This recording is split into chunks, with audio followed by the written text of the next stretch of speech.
كرة القدم عملية تركيز والهدوء من متطلبات الفرق الكبيرة والصغيرة بطبيعة الحال. يعني إذا تدخل مباراة أنت مو مركز وأنت مو بهادي خلاص تكون الأمور بعد ذلك في غاية الصعوبة. وهذه مرتدة الآن، مرتدة الآن يجدون المرتدات الخطيرات إلى ميسي. الله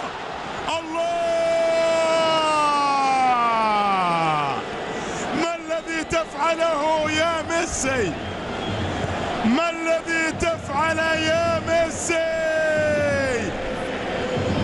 هدف آخر من النوادر يسجله ليونيل ميسي، وقد وصل الآن إلى 333 هدفا. يا سلام على الاستلام وعلى النهاية، أخذها وسددها وسجل برشلونة وتقدم برشلونة. كان يعاني، لكن طالما عندك ميسي المفترض المعاناة تنتهي.